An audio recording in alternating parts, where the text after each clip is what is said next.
नमस्कार दोस्तों, Anoop study zone में आपका स्वागत है। हम लोग पढ़ रहे हैं भारत का भूगोल। भारत के भूगोल में ये जो टॉपिक है जलवायु में इससे पहले हम लोगों ने पढ़ा था जो मानसून की उत्पत्ति कैसे होती है और ITCZ कैसे खिसकता है जब सूर्य कर्क रेखा पे लंबवत चमकता है। ठीक, इसके बाद से फिर हम लोगों ने अरेबियन शाखा देख लिया था। अब आज जो टॉपिक हम लोग पढ़ेंगे वो दक्षिण पश्चिमी मानसून का बंगाल की खाड़ी शाखा।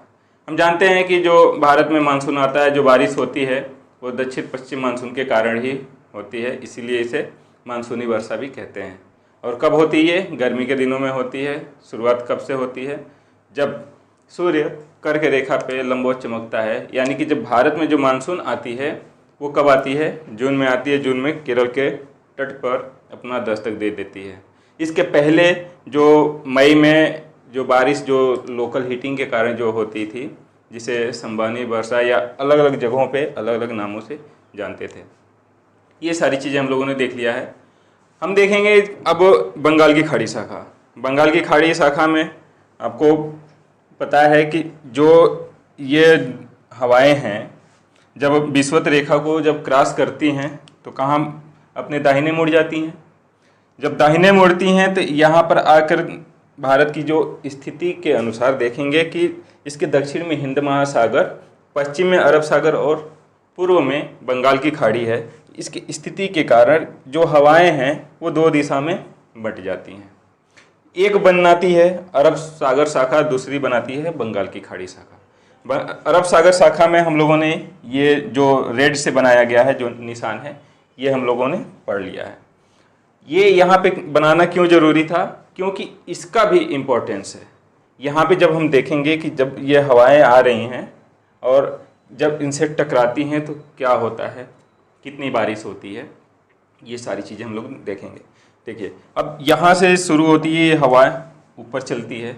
यहाँ पे सबसे पहले एक क्वेश्चन ये है कि अगर क्वेश्चन पूछ दे एग्जाम में कि जो भारत के पूर्वी जो तट हैं या जो भारत के जो बंगाल की खाड़ी शाखा है उसमें जो वर्षा होती है वो किस प्रकार की होती है। ठीक है, तो इसमें जो बारिश होती है ये उष्ण चक्रवात की वजह से होता है। उष्ण चक्रवात के वजह से ये जो भारत का जो पूर्वी क्षेत्र है, ठीक है, इसमें बारिश होती है। ये बंगाल की जो खाड़ी शाखा है ये लगभग पूरे भारत में बारिश करती है। सबसे लंबा, सबसे ज़्यादा जो विस्तार है बंगाल की खाड़ी का ही है। बंगाल की खाड़ी यहाँ से जो शाखा है यहाँ से ऊपर उठता है, फिर ऊपर से जो आपका उत्तर पूर्व वाली जो हवाएं हैं वो ऊपर से आती हैं, फिर ये नीचे से आपका दक्षिण पश्चिम मानसून जाता है और ये जब आपस में जब टकराता है तो चक्रवात का निर्माण करता है। देखिए, और कहाँ कहाँ टकराता है? जब सूर्य जैसे जैसे उत्तरायण होता है, हमने बताया था कि मार्च में सूर्य विषुवत रेखा पे लंबवत चमकता है। ठीक, उसके बाद से प्रत्येक महीने ये 8 डिग्री उत्तरायण होता रहता है। ठीक है, तो फिर यहाँ पे अप्रैल में आया, मई, ठीक है, इस प्रकार से इसका खिसकाव होता रहता है। तो यहाँ पे जब ये सूर्य उत्तरायण होता है तो यहाँ पे एक साइक्लोन का निर्माण करता है। क्योंकि ये बहुत बड़ा साइक्लोन नहीं होता है, ये छोटा साइक्लोन है, तो इसलिए इसकी जो दूरी भी होती है वो कम होती है और सीमित क्षेत्र में बारिश भी करती है। ठीक, कई बार बंगाल की खाड़ी में बहुत बड़ा मतलब जो साइक्लोन का निर्माण हो जाता है, चक्रवात का निर्माण हो जाता है। जैसे कि आप लोगों ने हुदहुद नाम सुना होगा, और भी चक्रवात इसमें आते ही रहते हैं। ठीक है, और सबसे ज़्यादा जो चक्रवात से प्रभावित जो क्षेत्र हैं वो आपका बंगाल, उड़ीसा, ठीक है, और आंध्र प्रदेश इत्यादि जो यहाँ पूर्वी घाट में हैं वो ज़्यादा प्रभावित होते हैं। ठीक, तो यहाँ पे ये तमिलनाडु राज्य है नीचे दक्षिण में। तमिलनाडु जो राज्य है ये क्या है? इन हवाओं के समानांतर, या कह सकते हैं जो कोरोमंडल तट है, जो पूर्वी घाट है, वो कोरोमंडल तट इन हवाओं के समानांतर होने के कारण इस क्षेत्र पे बारिश नहीं करती है। इस क्षेत्र पे बारिश नहीं करती है, यानी कि ये क्या हो जाता है, वृष्टि छाया प्रदेश। वृष्टि छाया प्रदेश।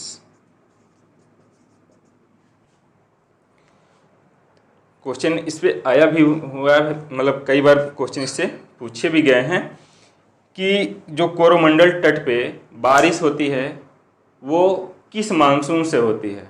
तो यहाँ पे जो बारिश होती है वो लौटते हुए मानसून से, जो चेन्नई है यहाँ पे बारिश होती है। बाकी जो दक्षिण पश्चिम मानसून है इससे बारिश नहीं होती है। अब यहाँ पे है ये कावेरी नदी घाटी। कावेरी नदी घाटी में ये चक्रवात प्रवेश कर जाते हैं और आगे जाते हैं, ये आगे बढ़ती जाती है। क्योंकि चक्रवात है तो रास्ते में बारिश करती जाएगी, लेकिन ये पूरे पे बारिश नहीं करेगी, बस उन घाटियों तक ही सीमित है। ठीक, यहाँ पर आकर जहाँ से कावेरी नदी निकलती है, कहाँ से निकलती है, ब्रह्मगिरी से निकलती है, वहाँ पर जाकर, और ये जो अरेबियन शाखा है, मैंने बताया था कि ये जो बना रखे हैं इसका इम्पोर्टेंस है आगे। तो ये अरेबियन शाखा की जो हवाएं हैं ये आके इनसे टकराती हैं और यहाँ पे अच्छी खासी बारिश करती हैं। जब जानते हैं कि जब दो हवाएं जब आपस में टकराती हैं तो क्या होता है, क्लाउड बर्स्ट होता है। ठीक है, क्लाउड बर्स्ट होता है और यहाँ पे लगभग 150 सेंटीमीटर बारिश कर देती हैं। फिर ये हवा आप ऊपर देखेंगे, ऊपर ये जाते हैं और यहाँ पर भी आपका साइक्लोन का निर्माण करती है। साइक्लोन का निर्माण करने के बाद से ये कृष्णा नदी घाटी में प्रवेश करती है। कृष्णा नदी घाटी में प्रवेश करने के बाद से फिर ये जहाँ से कृष्णा नदी निकलती है, कृष्णा नदी कहाँ से निकलती है, महाबलेश्वर से निकलती है। फिर वहाँ पे ये हवाएं आपस में टकराएंगी और क्लाउड बर्स्ट का निर्माण होगा। एक चीज़ और, अगर आपसे क्वेश्चन ये पूछा जाए जो चक्रवात हैं उनकी दिशा कैसी होती है, किस दिशा में आती है, तो यहाँ पे जो चक्रवात का जो निर्माण होता है उसका दिशा पूरब से पश्चिम होता है। पूरब से पश्चिम जब ये चक्रवात जब निर्माण करती हैं तो ये एंटी क्लॉकवाइज घूमती हैं, एंटी क्लॉकवाइज घूमती हैं और यहाँ पे ये पूर्व से पश्चिम की तरफ चलती हैं। तो आप यहाँ पे देख रहे होंगे कि यहाँ पे जैसे साइक्लोन का निर्माण हो रहा है, ये तीर का निशान आप देख रहे हैं। फिर ये नदी घाटी में प्रवेश करती हैं। यहाँ पे आपका है गोदावरी नदी। गोदावरी नदी से ये हवाएं क्या है, प्रवेश करती हैं। चूँकि बंगाल की खाड़ी से ऑलरेडी नमी ली हुई रहती हैं और इस क्षेत्र में बारिश करते हुए फिर यहाँ पे आपका बैतूल का पठार, बैतूल के पठार पे जाकर ये हवाएं मिलती हैं और वहाँ पे भी क्लाउड बर्स्ट होता है। तो ज़्यादातर आप देखेंगे कि जो महाराष्ट्र का जो क्षेत्र है वहाँ पे जो क्लाउड बर्स्ट होता है वो अरेबियन शाखा और अरब बंगाल की जो खाड़ी की जो शाखा है वो जब आपस में जब टकराती हैं तो क्लाउड बर्स्ट का निर्माण होता है। जब ये हवाएं आपस में जब टकराती हैं तो वहाँ पे क्या होता है, बिजली भी चमकती है और थंडरिंग भी, गड़गड़ाहट जो बोलते हैं, वो सारी चीज़ें होती हैं। ठीक है, तो अगर पूछा जाए कि यहाँ पे जो क्लाउड बर्स्ट होता है वो किस कारण होता है, तो बस यही, इन दो हवाओं को विपरीत दिशा से जो हवाएं जाकर आपस में टकराती हैं तो क्लाउड बर्स्ट होता है। फिर इसके बाद से महानदी जो क्षेत्र है, महानदी घाटी में ये हवाएं प्रवेश करती हैं और इस क्षेत्र में अच्छी खासी बारिश करती हैं। यहीं पे है आपका छत्तीसगढ़। छत्तीसगढ़ को आपको पता होगा कि धान का कटोरा कहा जाता है। क्यों कहा जाता है धान का कटोरा? क्योंकि वहाँ पे जो चावल की जो फसल होती है वो बहुत अच्छी होती है, ज़्यादा होती है। ठीक है, और यहाँ पे छत्तीसगढ़ चारों तरफ क्या है, पहाड़ियों से घिरा हुआ है और वहाँ घिरे होने के कारण ये हवाएं जो यहाँ से नमी लेकर चलती हैं और अच्छी खासी बारिश करती हैं। ठीक है, तो और उसके बाद से फिर ये हवाएं आगे निकल जाती हैं।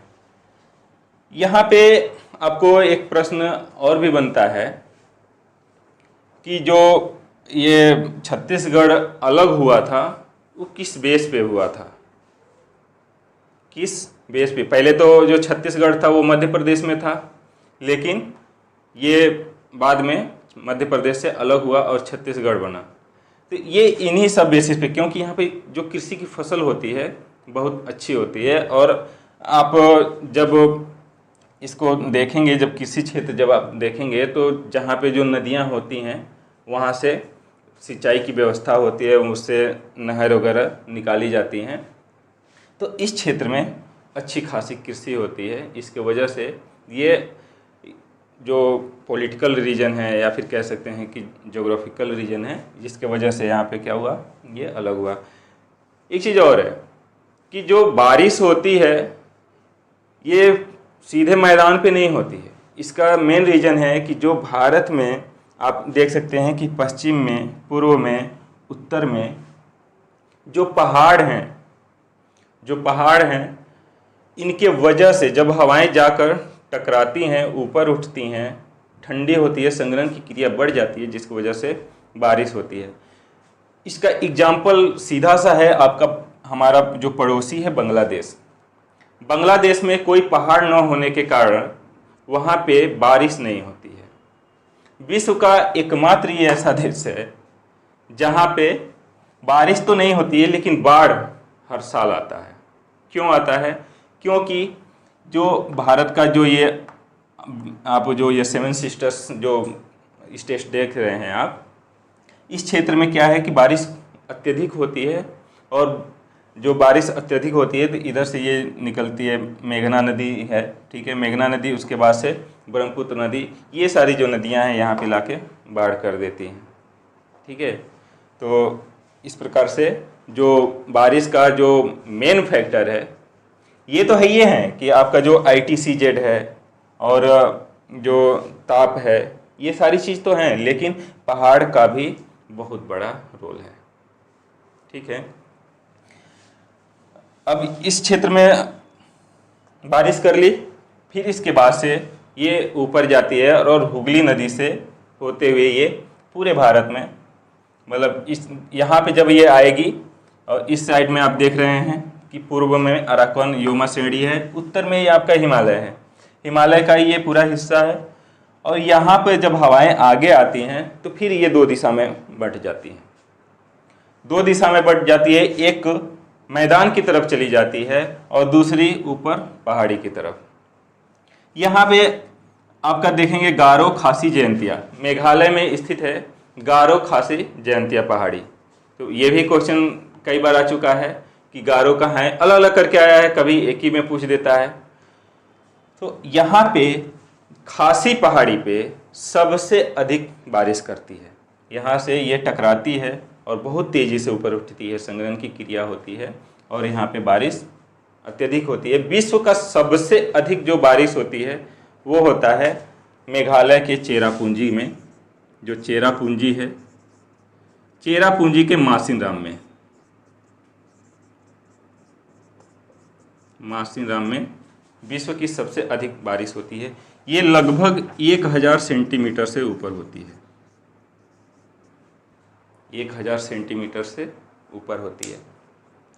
यहीं पे है आपका सुरमा घाटी, सुरमा घाटी से फिर ये क्या है, हवाएं ऊपर चली जाती हैं, और यहाँ पे आप देखेंगे कि जो हिमालय है चारों तरफ से इनको ब्लॉक किया हुआ है। अब ये हवाएं ऊपर नहीं जा सकती, ऊपर ना जा सकती, और यहाँ पे क्या है कि ये हवाएं इनसे टकराती हैं। पहले तो इस क्षेत्र में जो ब्रह्मपुत्र घाटी, इन सारे जो क्षेत्र हैं यहाँ पे बारिश कर देती है, अच्छी खासी बारिश करती है।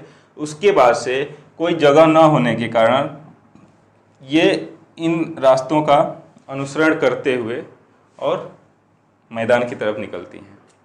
देखिए कैसे करती हैं। यहाँ पे आप जानते होंगे कि जो हवाएं जब चलती हैं, जब उत्तरी गोलार्ध में फेरल के नियम के अनुसार दाएं तरफ मुड़ती है और दक्षिणी गोलार्ध में बाएं तरफ मुड़ती है। तो यहाँ पे आप देखेंगे कि हवाएं सीधे पूरब की तरफ चल रही हैं।